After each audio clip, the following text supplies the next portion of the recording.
Welcome back, guys. Cheers. This is it. Thanks back to Don, Jed, Pope. We're in our number 6 of our isolation conversation about conspiracies. How you boys been? You okay? Yeah, not bad. Yeah, I feel good. Yeah, it's a good lockdown. It's a good lockdown. I want to say right off the bat from last week that the Masons handshake that I showed you, well, it's not. Yeah, I've got to retract it because I've been pressurised to retract the Masons handshake because. Okay, Blink You're one of them. You're one of them, Chris. This is a conspiracy. I got a message like I didn't show you that. I was like, well, technically you did, but yeah. So you got a message which was a dead bed in a cage on your doorstep. That's the message you got. They've got to you, haven't they? They've got to you, Chris. Chris, can I ask you a question? You know about this Mason stuff. Who's going to be your replacement host when you get assassinated this week? There will be someone equally as bald. Jason Statham. Yeah. I just said to the lad backstage, I took a razor to my head, even though I've shaved my head for going on about 8 years now, and I'm 32, to give you a legend of how long I've been shaving my head for. But the difference between kind of very little hair and no hair is like trimming off someone's fringe. You know what I mean? Like, why did you start shaving off your hair? What made you make that decision? It was yesterday, literally yesterday. I meant to start off with initially when you first shaved it off. Yeah, I was in a changing room in one of those the 3-sided mirrors where you get to see yourself from different angles. Yeah. And I just thought, unless you're going to sign up to some sort of monkastry or some sort of life to God, you're going to need to get rid of that because it was going. And I even dyed it black, thinking it'd make it look thicker, but it just showed more scalp. Yeah. I was going to say, you just see a lot more head. The head a lot more prominent. But this is it now. This is it now until I'm about 60. So I shouldn't change much now. This is it. This is the final stage of growing up. Yeah. So you're a braver man than me. I'm receding a little, and I'm like, you know what? I'll Hulk Hogan this. I will ride this to the very end. Yeah, you can see me. I'll get a bandana. Yeah. Dom's got hair like Fisher Price. See, you got a good set of hair there, Don. You got a good set of hair. So so talk about censorship. I just watched. Did you guys catch the David Icke interview yesterday with Rose? No, I didn't actually. I didn't catch it. But the thing is, you've got people online, people like people like Adam Kay, who wrote. He's a great guy. Wrote that book. He's a doctor, and he's obviously completely against the stuff that David Icke was espousing and says it has no scientific basis and it's actually scientifically impossible and all this kind of stuff. But he says, you know, it's all been taken down. He went, for those who might have missed it, here's what I'm talking about. And I'm saying, you're helping to propagate the stuff that you're saying. You're helping just to spread it and disseminate it, even though you're in opposition to it. And he was like, however 30 million people have seen this, it's ridiculous. And I said, now another million more have seen it because you've chucked it up online again. But I didn't actually, I know roughly what he was speaking about, but I didn't actually get a chance to watch it. I've watched just over half of it because it is extensive, and I think to get the most attention, especially for me, I have to look at it in bite-sized bits. That's what I did. Yeah. So, but what I was concerned about was the kind of the censorship of it recently that's happened with him being kind of deplatformed from it, and the kind of the borderline between people finding information and free speech. I think Ofcom. I wrote down that Ofcom said that they took down David Icke's videos and also his personal blogs because, and this has come from Ofcom, it could have caused significant harm to viewers, so they deplatformed him from YouTube. So I guess obviously with Ofcom are in charge of the kind of implementation, or what's the call the word I'm looking for, like with 5G, they are the licensing. Yeah, but the thing is that Ofcom has no what's it called?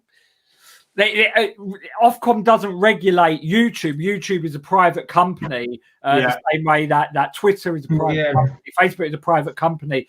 They have editorial oversight, and they can decide what goes up and what comes down. And I'm like a free speech absolutist, but there's a difference between having the freedom to say something and then having a right to a platform to be able to say what you want to say. And as I said, they're private companies; they can make their own decisions with that stuff. But then a lot of the conversation now is about online territory. If that's where we're getting most of our information through Facebook, through YouTube, has that become a public square? Has that become a place that people, they should have free access to information, etc., etc. But I guess it just shows the severity of potentially, Silicon Valley and the powers that be, about how dangerous they're obviously respecting the information and obviously or the fact that it could cause kind of disobedience or hysteria, which is what governments are always scared of. They're always scared of civil disobedience. I remember after, like I was saying before, about London riots happened, they were so scared of that happening again that they just put all these kind of laws through about kind of tracking mobile messengers, because they found out that was the way that people were kind of orchestrating and contacting around the country for the riots. So I guess they Silicon Valley, I seem a little bit concerned about what he's sharing. I guess the London Real platform is kind of a private platform now, so I guess they should have no problems with it going there. People can find it, I'm worried when they fully censorship him, but you can look at his website, www.davidicke.com, and as Pope says, Google or Facebook, they are, and YouTube, owned by Google, are private companies. I don't know what to make of it. I just worry that all the information we're getting is from the mainstream media, and we need something else. And what David Icke said, for example, 5G, he doesn't condone any violence at all. He condones the violence, so he said it's wrong. So everyone. And secondly, about vaccinations, 99% of vaccinations, well, not 99%, but most of vaccinations are good. But there have been instances where vaccinations have been bad, especially with the polio vaccination apparently in India. So I haven't looked into it, Don. I did see an article about that. I guess there's risks with all types of vaccine. I know that someone was saying about whether it's a difference between taking a vaccine that might cause you harm and then the government saying that you have to have mandatory take a vaccine. There's a difference between civil liberties there, isn't there? Yeah, that's the thing. I worry about the civil liberties. It's your body, your choice. That's what I believe. I think you have to have trust in a society to understand whatever information they're getting, not to take it at face value. What is true? I mean, what is a reliable source where you guys can go to and you go, I go to this? It's like when Trump started shouting fake news at everyone. It's like, will there be like a little symbol in the top of the corner that will say that this is actually true? And I think on Wikipedia, the Daily Mail was decategorized as unfactual news. I think. The thing with this is that you'll never get to the bottom of it, because people curate information depending on their political persuasion, and it takes a lot of time to sift through it and distill it down to something that's irrefutable. And sort of, why would you trust one person over another? Because you only can do that by checking their credentials, and then when you check their credentials, you have to check the legitimacy of the credentials. And all that shit. It takes forever. You'll never know what's really accurate. I'm a moral sort of relativist and stuff, and I believe information is relative as well. I don't believe that there is that you can ever distill something down to something like truth. That's like cast iron. I don't believe that's always the case, but then Yeah, yeah. Sorry, yeah, I'll pass. Yeah, no, it's great. No, because the news is there to really just give you the facts, and they shouldn't be there to kind of manipulate or get involved in any other types of politics. They should just tell you what's going on, and that's it, and then just log off. This is for today. Good night. Rather than start saying, and the American news is professional at it. I mean, they become quite insidious with the way that they do these links where they say, and this happened, but not like this. And you're like, whoa, that jump there wasn't even justified. You just jumped there to force your own narrative because your narrative is this way, but you got us. So we're kind of getting led down this path where we're like, some of us jump off and go, not for me. And some of us go, I'm riding this the entire way to the end. Yeah. So, I just think with David Icke, I think you should read everything, alternative media, mainstream media. When I posted about David Icke not being a racist and stuff like that, what people don't understand about David Icke is his videos are 3 hours long. So to look into him and to understand what he's about will take time. So you can't explain it to me. You can't explain in 5 minutes. And the problem is we live in a society where, apart from the lockdown before that, most of us were working 40 hours a week. So we haven't, as Norm Trump said, we haven't got the time to read 50 articles, but we need to start doing our own research, both in the mainstream and alternative, because both are bullshit, but both have some truth some of the time. So, and also say as well, so it's with that just because you're reading about something or you own a book about something isn't necessarily an endorsement. Like I like to have a broad scope of read it, a broad scope of reading material. I don't like to just take my news from one source. I like to look at exactly. I mean, I would read articles from the Sun newspaper, not a fan, as a Liverpool fan, but if someone gave me an article about the Sun newspaper about the coronavirus, I'd read that article first before judging it. Yeah, you have to do that. You have to do that. It's just we've got to be a little bit more open-minded, and it's hard because people are busy. I'm a conspiracy theorist, so I've got my own massive confirmation biases, so people are against me. So, what does it mean to be a conspiracy theorist? It means that people have been social distancing from me even before the coronavirus started. But yeah, we've all got a massive. I think people in the mainstream have to come a little bit further and just be a bit more open-minded. And I've got to be less gullible in what I read as well. I think that's it. It's having a kind of inquiring mind, not taking stuff on face value. Exactly. I've done that before. And trying not to be trenchant with your opinions, because you get some. I'm always skeptical of someone who has a closed ideological system, whatever that closed ideological system is. Anyone who has utter conviction for one particular thing and is unwilling to reach across the aisle and find common ground with people. I don't know why people are so trenchant and so partisan now, that they're unwilling to kind of reach across the aisle and listen to other viewpoints and try and find some common ground or something that's a bit more leveling. But people are unwilling to do that now. So I used to freelance in the media industry, and by that I mean I used to have a 0-hour contract in the news agents, right? And I find that people will interact with news that tends to reflect their social and economic backgrounds. So we used to sell a lot of papers in my area, and it's quite a poor area, and you'd notice we'd sell more Suns than anything else. And so I often found the opinions of the people that I would interact with are carved by the opinions of the Sun. Yeah. So I think it's often the way people digest their media will reflect their... And it could be the same story. It could be the same story in the Sun as it is in the Guardian about a certain situation. But I often feel like the Sun braces it in an opinion, whereas Guardian tends to have more facts. Yeah.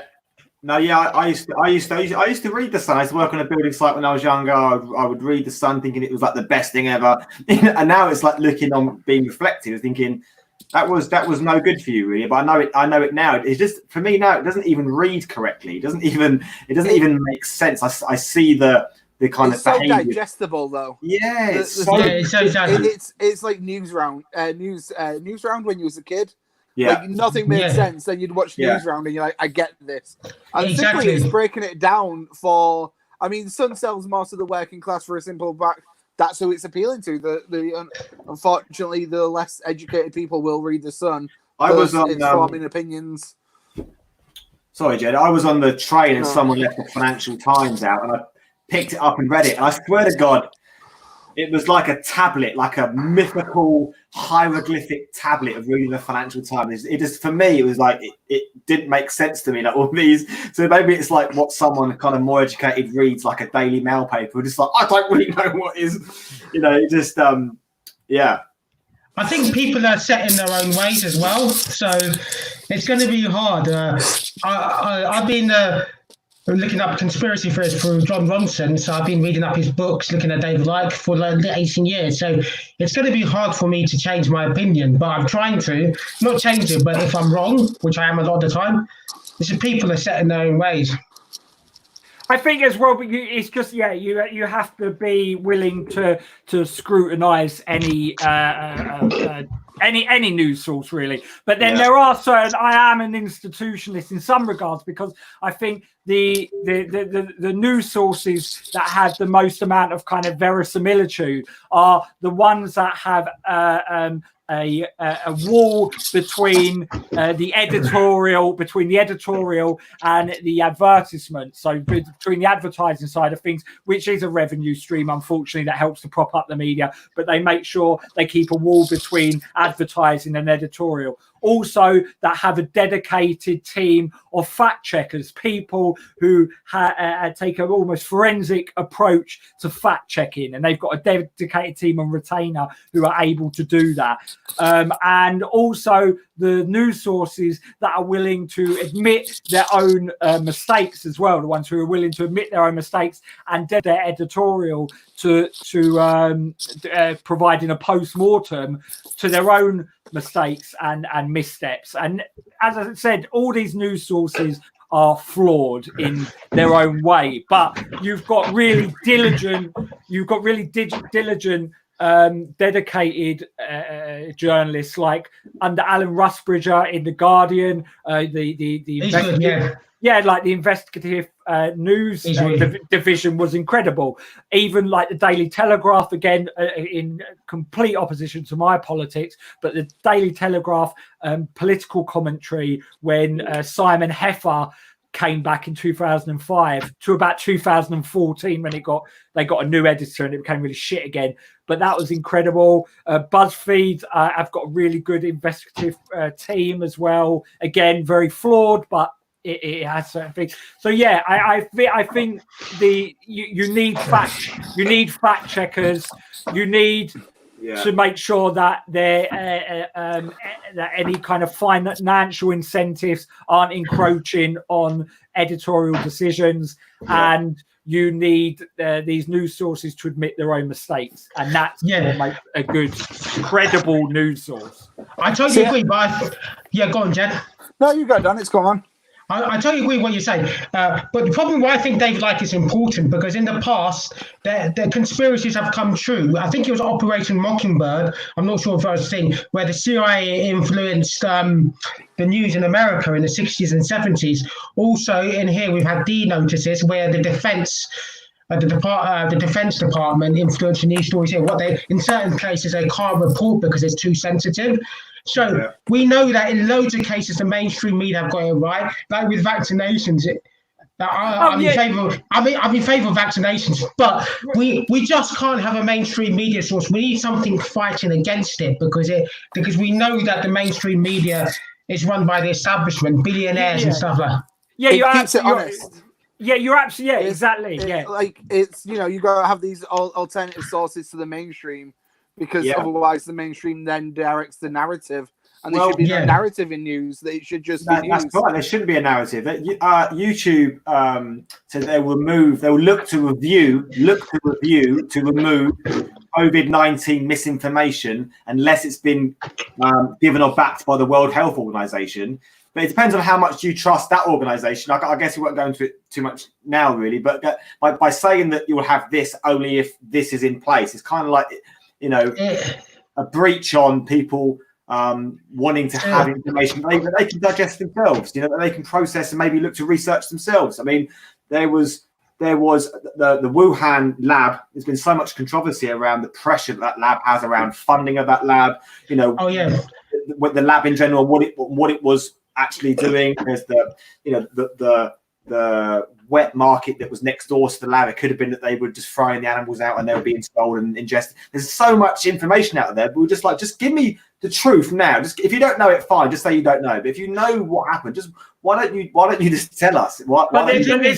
But this is what we were saying about a lot of. There's so many competing interests and competing narratives, and two things that are at an intersection that you're never ever going to get a completely clear picture of what transpired, especially in these huge global events that have like real world consequences that will reverberate outwards for a long time.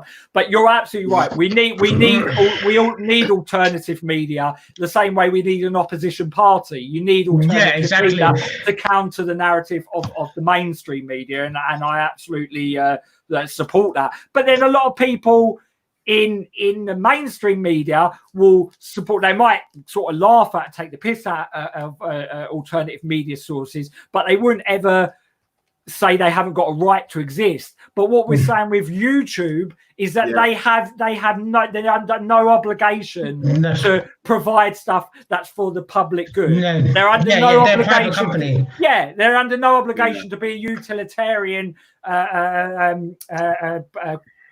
organization that is for the greater good and creating the most amount of harmony within society, or the free exchange of information. They're a private company. They can do what they want. They can do whatever they want. They can do whatever they want, but why do it? I guess that's my issue. Is that you can do what you want, but why do it? What's your agenda? What's your narrative? Exactly. Is it for the greater good of the people, like they were saying about significant harm? Or is it the fact that there's information there that they just don't want people to have, just like they don't want people to smoke weed because of critical thinking? Like, is it going down that route? I think you got to realize. Sorry, I think you got to realize YouTube aims to make profit. Like, it's a business, it's about profit. And often, if it was propagating fake news and stuff like that, it reflects bad. People will then try and find an alternative to YouTube. And that's the last thing they want. Whereas if they just silence it, no one's questioning it. But I think as well, because YouTube is built, like the algorithm is built to keep chucking up the most extreme videos as you go along. So it's like a escalating extreme content, because it keeps people engaged. People are engaged when they're tapping in to very kind of baseline emotions like anger or something that's quite sentimental and maudlin and gushing. But I think a lot of it just goes back to look at like who's investing in YouTube, what the interests there. A lot of it goes back to the money and who is investing in YouTube, who wants to suppress a voice like David Icke. I don't know. Let's go on, Jed. I heard that Google members were in the Sage meeting as well, so that's a bit worrying. And also about Wuhan, we had that Dr. Fauci who was investing some money apparently in the Wuhan lab. This is an article in Newsweek, so you can check that. 3.4 million. So you can check that source out. I think when you got Google on the Sage meetings and stuff like that, it makes sense for them, as Pope said, that you don't want to criticize Google too much, or YouTube. You don't want videos doing that because it's going to affect them and their revenue source. So, and also what David Icke said, they weren't going to censor the internet straight away when it first started. They're going to slowly do it. It's like the totalitarian tiptoe. And I can understand YouTube being an independent company, but I worry the day when Google makes it harder to find conspiracy theorists. Maybe you have to go alternative search engines. And finally, the day when they ban DavidIcke.com or something like that is the day when I really worry. Well, this is the problem now, right? With companies like Google, YouTube, Apple, all the biggest, is that they have a lot of control over the ventricles of information. And they have a monopoly over the exchange of information, which, as we know, is one of the most profitable commodities nowadays. Look at the way they're doing data harvesting and that kind of thing. But because they do have a lot of power and influence over the ventricles of information, Yeah, that's the one thing. It is problematic because they then have a lot of say and could do a kind of sweeping sensorial action that will white out a lot of competing alternative voices like David Icke, etc. Yeah, and that's worrying. I don't like the thought of that. That's worrying. So great little segment. I was doing a bit of research today on the. Have you guys heard of the Elon Musk Starlink? I'm sure you have. What that wants to do. Hope Starlink. No. Yeah. So Elon Musk got this. He basically wants to send up. I think it's about 50,000 satellites the size of a small car, and you'll have a receiver in your house the size of a pizza box. And if you kind of Googled Starlink now, you can see like a stream of satellites that kind of come across the night sky, and they want to basically make a web that will have quicker internet for latency, which is the time it takes for, like, there's a cable that goes from the Slough in the UK all the way to New Jersey in America. I think it's called the Iberian Express cable. And it's used to kind of for exchanging stock markets and all the other internet that goes under the sea and stuff. But by having these satellites that are a normal satellite is 36,000. I think it's 36,000 kilometers. But these Starlink ones are going to start off at, I think it's 500 kilometers, and then kind of boost themselves slowly to 1,000 kilometers. So the latency is. It's a bit scientific here, but I did a little bit of research. So the normal latency of a normal under the sea internet cable is 0.063 milliseconds. But with the Starlink having the satellites just 1,000 kilometers above us all the time in a blanket, they reduce that to 0.043 milliseconds, which is 50% quicker. But the difference in stocks and shares between America talking to the UK and UK talking to China, the latency is that milliseconds is the difference in stock prices that can make you millions and billions based on buying and selling stocks. But it's kind of used and marketed as free internet for all, which I guess it will be. But there's always like Elon Musk's not silly; he's obviously making money. Also, what sacrifices our night sky could get sacrificed? If you look it up now, you can see that there's the satellites going across. But in the future, will our entire night sky just be a ball of moving light? The thing with Elon Musk, like, I don't know if it's an affectation or not, but Elon Musk, like, he's obviously privileged enough to do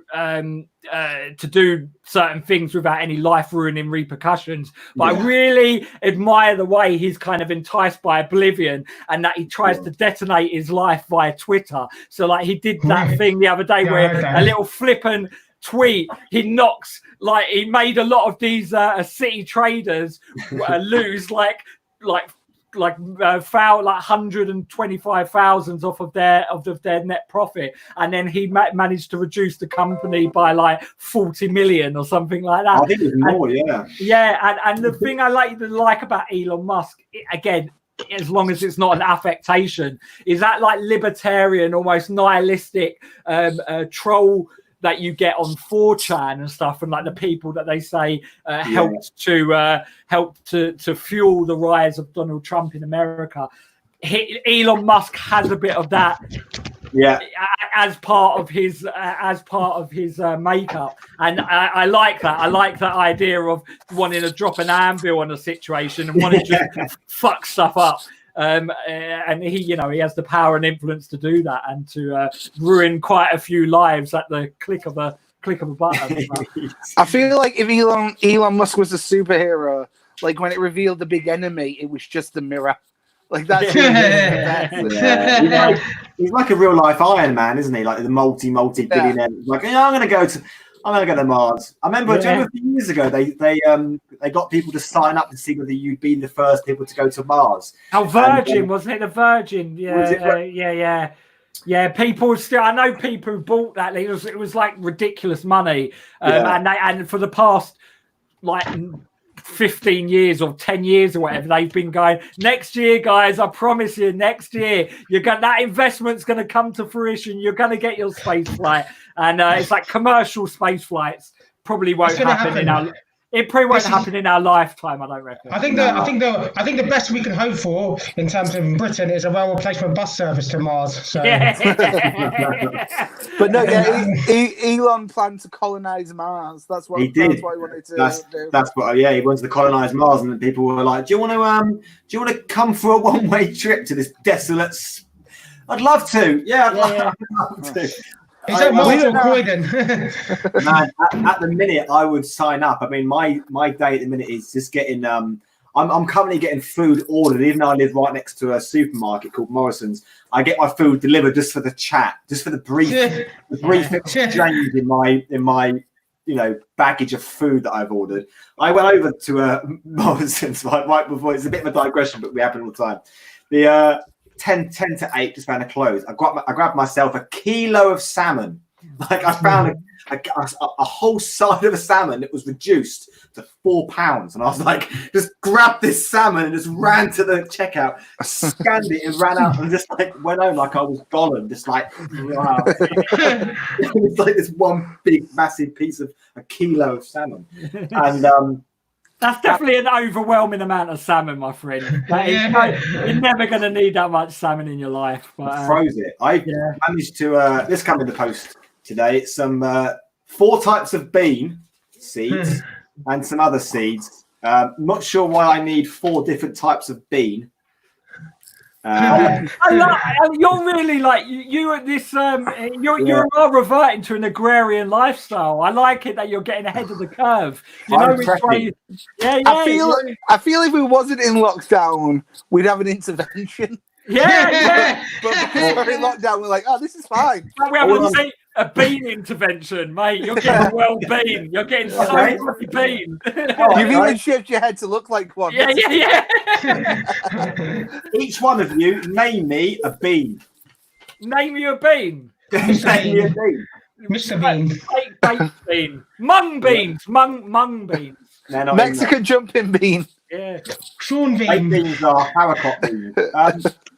A broad bean, one bean, a pea, and a dwarf green. But yeah, so I'm prepping. If I buy one of these a month or 2 of these a month, I will have a stack full of seeds so that I'll become my own seed bank, and that people can grab my seeds off me, and I'll charge them £1 per seed.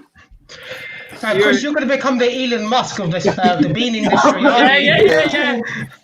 I can imagine in a few weeks you'll be driving a Tesla and everything just to get your beans. And yeah, but I would love electric car. I'm so happy. I'm actually so happy that electric cars are. I think they've come too late. If I'm honest with you, I guess it's an issue with battery capacity and lithium, and I guess Elon Musk has just got a massive battery mega factory after they found a $1 billion vein of lithium in Afghanistan. But so I guess I'm really happy there's electric cars. I think it's maybe in my lifetime I'm never going to afford one, because I currently own a car that costs less than £800 that's falling apart. But I love the fact that, like Pope was saying, that Elon's like, this is not your conventional car. I'm gonna build something I would if I was 10, and he's done it. And he's I love that. I love that. He's got that kind of that sense of mischievous world disruption that I find very appealing. Like people who just kind of want to fuck things up for a little bit, which is actually something. For all his terrible, awful traits, I think Trump has part of that as part of his character, and that is the one part of Trump I find appealing. The rest of it I hate and despise, but that part of just wanting to say something to rile people up a little bit, I can understand the need to do that. Yeah. Apparently, David Icke says that Elon Musk can't be trusted. He's a bit of a psychopath because of all the stuff he's doing with AI technology. But obviously, that's something I need to look into. Go on, Don. Sorry. Yeah, I was going to say, but the problem with these satellites, 60,000 have been released, and it's going to clog up the sky even more now during the coronavirus, because the satellites have to keep their social distance. So to do like 2 meters apart. So it's going to take more of the sky up. So but yeah, we'll get trapped here. We'll get trapped in. There'll be space junk. Our future generations will go, how the hell have you polluted it? There's new types of plastic that's formed. I guess plastic's only been here for like 50 years, but they found plastic that had been pushed right down into like sedimentary rock, and then it kind of forms this new type of hybrid rock plastic. And they're like, this is that will be the future of archaeology, where they'll be finding these kind of melted plastic rock infusions right down in the Did you read they created an enzyme to get rid of plastics recently? Like, it's been a massive breakthrough. I did see that. Microbes. Microbes that will eat away at plastic, and they think that if they can keep that, like, I think it's the furthest they've got with the research, and the more they push with it, they feel like they could eradicate a lot of pollution and waste with it. It's a reactive strategy, but I really prefer proactive ones. Like not like a reactive one is, we've got this issue, here's this to get rid of the issue. But proactive is doing it before that. It's like with the electric cars that came out. It's like the oil companies have been coining it for best part of 130 odd years, but now it's electrics come out, and BP and all that are like doing these super pumps where you can just pull up and charge a car in 10 minutes and go. It's like, well, you didn't want to have any part of that, oil companies, and now you're kind of getting involved in electric. You was always against the suppression of that, and now you're like, we can do it now. So for me, it's like, if I was to get a car, there's certain petrol stations or electric stations that I will avoid, but ultimately they will get me in the end, because you can't avoid the huge capitalistic market of oil companies that are going to transition to electric companies. They're just, that's what it is. It's like, it's corporate interest and corporate incentive, and they need an incentive to make that switch, because a lot of these countries operate under kind of apathy to the general good of the population. But if there is a cash, I mean, this is kind of what Al Gore's argument has been for a long time. He said that you have to work with these companies and with these corporations, and you have to show them and demonstrate how we can, effectively change the world, but how they can help to they can profit from this. Whereas a lot of other people are saying, no, I part of me, again, the world dismantling, nihilistic part of me wants to see the utter collapse of capitalism and just complete bloody fucking revolution. But I'm probably too lazy. I mean, I haven't even been out of the house in 2 days. My dad tried to get me to go for a walk. I refused. Yeah, I refused that. I ended up eating a whole loaf of banana bread instead of going for a walk. So how am I going to start a revolution when I'm just bloated from banana bread? And I've got Crohn's disease. Well, I'll look at that and go, well, there's the hero that I need, not necessarily the hero that I want, not the hero that I need. Did you see the news that the Pentagon released the UFO sightings right in the middle of a pandemic where everyone's anxiety is going through? They're like, those UFO sightings were real. And we're like, no, I can't cope with this. Oh my God, I have been digesting so much UFO stuff in the last week. Like, I have been on such a binge of UFO since they released it. Because in my theory, I've always known aliens exist, right? Like, I'm not a big conspiracy theorist. I'm not like the haters. I just believe they exist. Like, I don't think of their agenda, and I don't think of our agenda. And when they confirmed them, I was like, yeah, it's true. Like, it's gonna happen. No one's shocked. It's like, if they released that in the 50s, if they said that in the 50s, they'd be like, everyone would be going absolutely crazy. But like Dom was saying, that kind of tiptoe of information, like the movies come out. For the army to say we don't know what it is, it's like, okay, it's like, well, what is it then? Unless it's something higher than that. But it was moving so fast, and so the change of direction was so much that that couldn't be anything that's currently available. Oh yeah, they said it goes against the laws of physics. They said here's the debate: it goes against the laws of physics that apply to us. So our technology and our ships cannot do what they can do.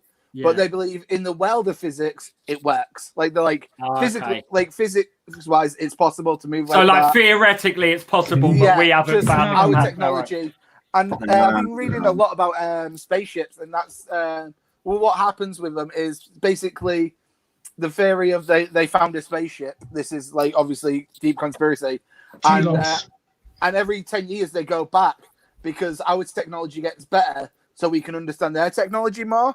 Like, I was reading a bit about a guy who said he worked on it, and at the time he couldn't comprehend it because it was like we have cars and then ships and we know how they're put together. Yeah. But this looks like one whole thing. And then he went, you go back 10 years and you go, actually, it probably just 3D printed then. And now I get the idea of 3D printing. I can relate that to next new technology. Yeah, makes sense. So it's expanding like that. So it's like sort of syncopated. Is that the right word? It's like, okay. I was trying to wrap my head around it. Yeah, I think I'm grasping it. Oh, go on. Yeah. So the more our technology is advancing in ourselves and progressing, is the more we have understanding of other technologies. So the idea of the spaceship moves like that is completely theoretically possible. But the more we start to understand the technology, the more we get to push it. Fascinating. I love that conversation. Kind of the banner at the bottom saying, "Are we gods now?" It's kind of. I had this conversation with a friend of mine who was, quite religious. We had an ongoing conversation about where we are right now, and in my opinion, this is obviously my opinion, that I think we are gods now in terms of the technology and the understanding that we have. Like, if you went back, 500 years and described someone the Hadron Collider, described to them, you'd be the information that's like we're gods now, and compared to how we were only a few hundred years ago. If you think about what we can achieve, like bringing woolly mammoths back to life for the first time in 20,000 years by using, it's like if you sat on a ridge looking over Siberia and you said, that's the last one that died, but I can bring him back, and you did bring him back to life and clone him and brought him back. You'd be a god. It's the fact that we're so normal now. We can normalize it. We're like, go on, but it's God. It's within what context? Like if you transplanted us, if you believe you can transplant us back to a previous era, and of course, we're so technologically advanced. It's progress compared to that era, but it depends on whether you think we can. There's any way of transplanting us now back to that era. But compared to a previous era, of course, we're gods. We're heightened beings, but yeah. And the weird thing is, we don't even know what technology they've got out there. They haven't told us. Obviously, with certain technologies, they keep them going on as much as they can, so they can make much money out of it. So there's a lot of technology we don't even know about. Hence, what Jed was talking about earlier. So, when it comes to the army, doesn't it? It's all the army that has like the internet, that they have things for their use. If you look at most things through like companies like DARPA, where they kind of make technologies, things like drones. I mean, drones have been used by military for probably about 30 odd years. But the fact that it's like now you can buy them from Argos for £19.99 just shows you how far, if you said 30 years ago, this would be available in a toy store for a kids play, they go, no, it won't. But But look, the army are outsourcing their AI and stuff to companies like Google. What's the Google's AI company called? It's called Alphabet or Alphabet. No, Alphabet's the name of the whole company. It's called anyway. Like Google. So I know my brother is dating a person who's an engineer in Google's division of like the AI one. And whenever he's like been to the Google parties and stuff, and says they're like, kind of out of this world. But they're the army are outsourcing a lot of this stuff to them. So it's actually the companies, it's all the Silicon Valley companies. If we want to talk about there being like overlords in any way, it's them companies. They are the ones who actually do have the revenue stream and the capabilities, the private hires that they would usually, out of the top Ivy League universities, that would usually go into different things. They're all going into these companies now. So they've got talent, they've got money, they've got a lot of different things at their disposal. I was also reading weirdly more about aliens because that's my hype this week. But they believe that if we own an alien ship, say once crash landed, blah blah blah, it's unlikely that it's going to be owned by the government and the military, but more likely owned by a private company because they believe the government and military is too leak proof. Like people, like you would just get leaked. More information we relieved, and also like I think the government only invests 3.2 million into maybe a bit more into aliens, whereas they believe a private company will invest more into technology. That's so true. Like, look at what's happening with Tesla and Elon Musk's space division. I can't remember what that's called, but he has the economic disposable income to be able to pour it into these companies, and so the new frontier will be reached by people like Elon Musk rather than governments, where there's so much layers of bureaucracy that will smother the progress of this sort of stuff. Whereas I think the government probably couldn't afford Elon Musk. We had 10 years of austerity, so I think Chris is right earlier. They probably get their drones from Argos, the military in Britain. That's how cool they are. So.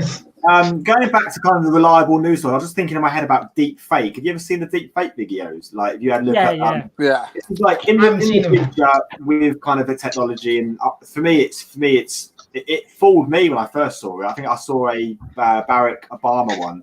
But I think in the future, if you had someone that you saw that you trusted talking like that, would you be under any illusion that wasn't that person? And how does the anxiety, the paranoia of trust portray over the next 5 to 10 years? Can you explain the deep fake videos again? I'm not too aware of this. So it's like a technology that scans the face and then like has another person's face superimposed onto that face using the points. Oh yeah. So but they're pretty convincing to the point where, you know, if you had someone that you trust say something, you'd be like, well, that's my mate, that's my mum saying that, or that's the president of the United States saying that. I'm just gonna go and do that. But how do you I feel like it depends on the situation, because obviously to make create a deep fake, there also has to be an original. Mm-hmm. So like how they can't get rid of the original. So even if someone releases a deep fake and said, this is the president saying this, you just release the original. And you're like, oh, well, no, it's not. That's the original one. But there's the thing as well, like with Masahiro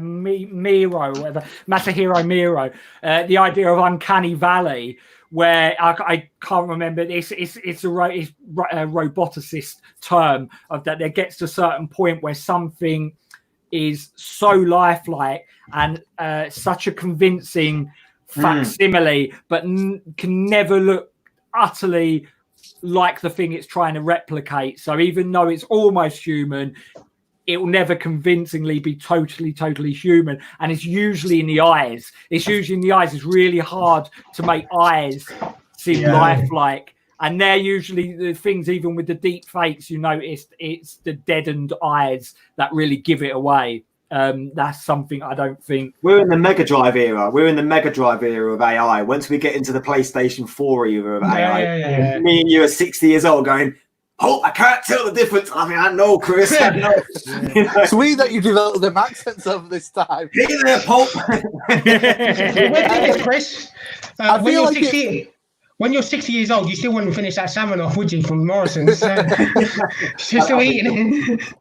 But yeah, I think it's just like an innate thing. The nearest, the closer this technology gets to the sort of indistinguishability of human beings, the more it elicits a kind of eeriness in people. I think we're just kind of conditioned to be able to know when something is human and when something is sort of almost human. Red Dwarf solved this, didn't they? I don't watch much Red Dwarf, but I just remember one episode where it's who's the robot? Is it Crichton? I remember that. And they discussed like he's got a square head because technology, and it's something that will definitely happen. Technology will get so lifelike and so real that people will get freaked out by it. So they then automatically make it more robot-looking and more unreal for it to fit into a society and be accepted.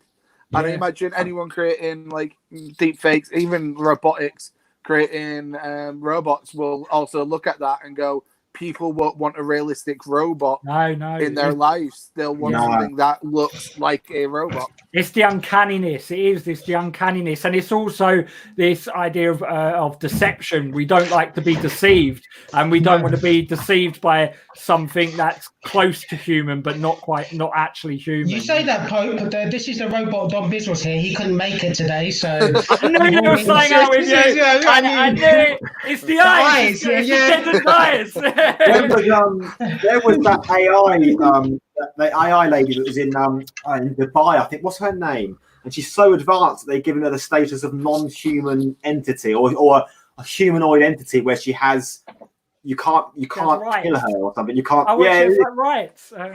Yeah, right. Yeah, robots Wow. right. Yeah, because it's like she's deemed, because she beat the Turing test. They deemed her to like have some, not capacity. It's the wrong thing to say, but they've deemed her like a human enough now, not for you not to kind of harm her or kill her, even though she's just a robot and she has no rights. But we've kind of given them these empathetic rights where if someone slapped a robot, it's like, how dare you hit that robot, even though it's just a robot. We're humanizing it. Yeah. Which Is is this good. Dubai? Is this Dubai? No one has rights in Dubai, do they? But yeah. Sweet that AI has more rights than gay people in Dubai. Well, we're now going to get doxxed by a load of people from Dubai, guys. Well, all robots, they have to the free laws of robotics. Oh You yeah. guys are aware of them, so you know it's they cannot commit harm to a new human being or do anything that will cause harm to a human being. They must follow most orders. I can't even remember the third one, but there's three. But I don't know you'd want them to be semi-autonomous. Like I wouldn't mind a robot being able to make some of its own decisions, but I'd still like to be able to force it to give me sexual favors. Is what I'm saying. no, Someone's going to bring that up. Not if you don't give consent. Not if you don't. I would still, I can't even have sex if my dog's in the room because I'm worried about corrupting his poor little mind. So I wouldn't want to violate a robot. Can I just say that the technology is probably there, and secondly, we can't see the bottom half of Pope, so yeah. I just pull up a robot is giving you a hand job or something. Yeah. No doubt I'll be saying to my robot, what about tonight? No, Chris. What about tomorrow? No, Chris. And I'll be like, I have a migraine, Chris. I have a migraine.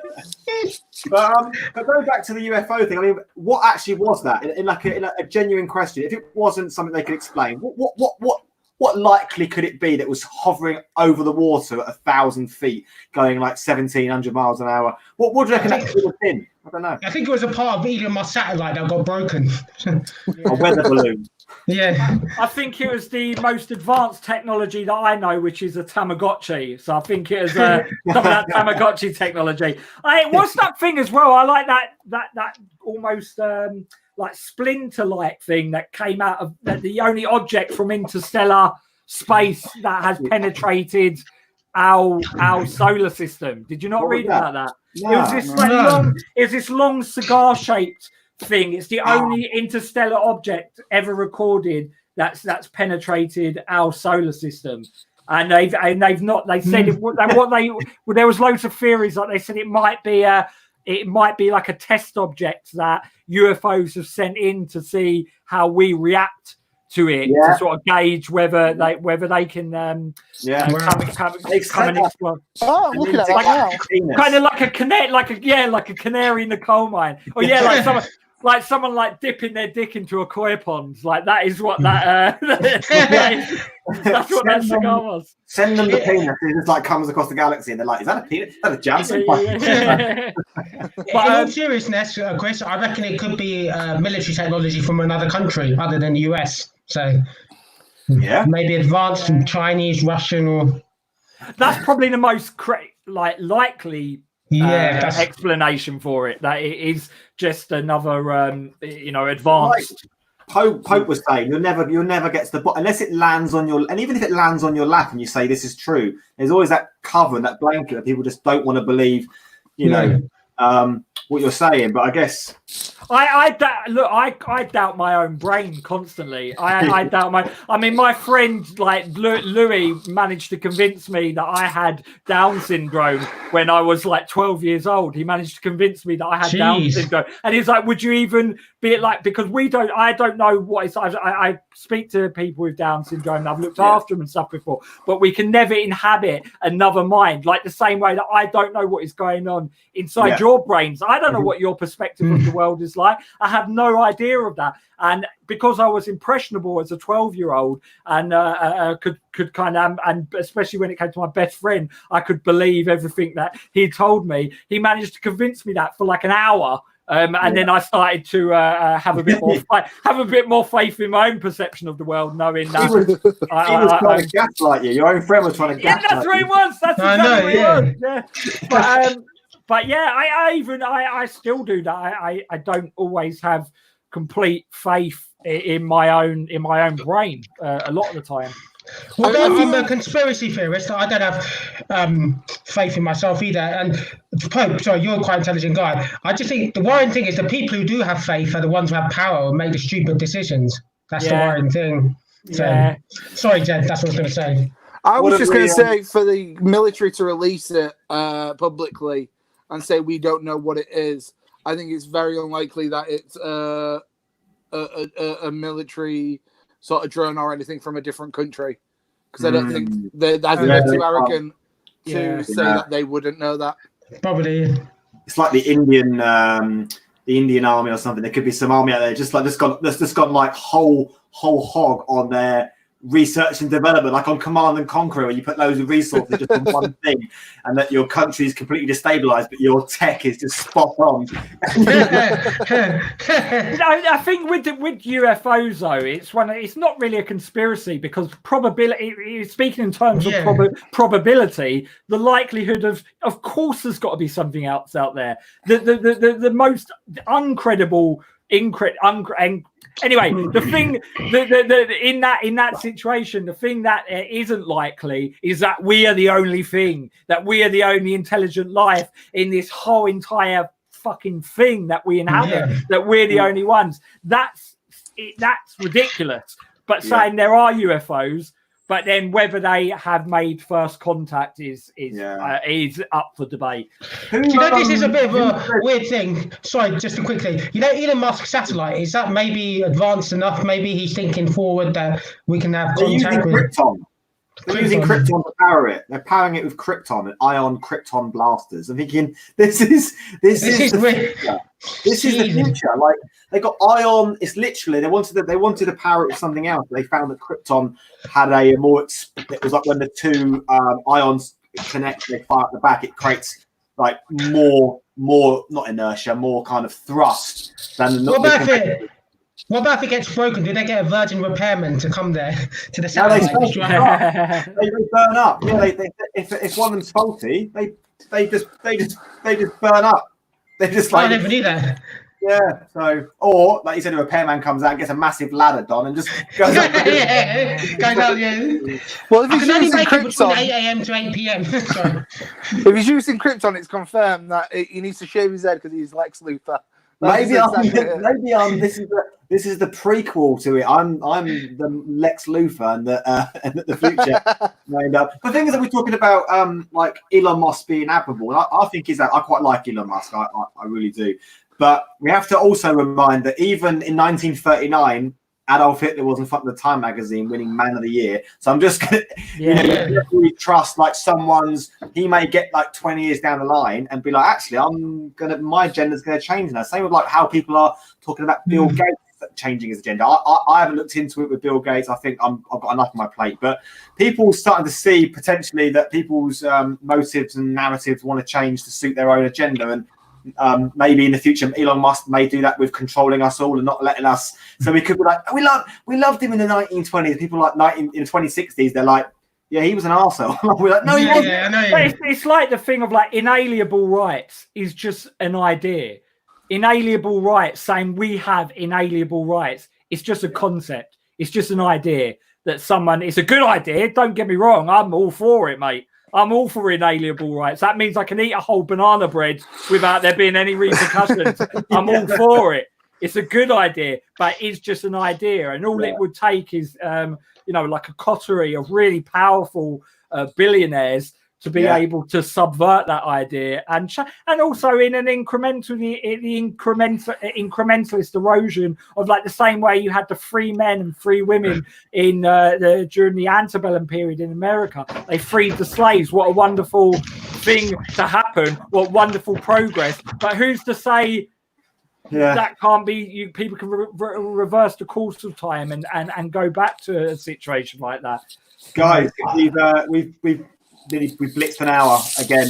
I can't believe we ended on. I can't believe we ended on let's enslave people again. I thought we were going to end it on First of all, banana cake. be careful when you say we, because that was Hey, I didn't name the criteria for the people we're enslaving. We might enslave the billionaires. I don't know. Maybe there'll be an uprising. Guys, thanks again. This is I'm going to thank you so much for thanks, Julian. Cheers, thanks so much. Take care, guys. It's a pleasure. Pleasure.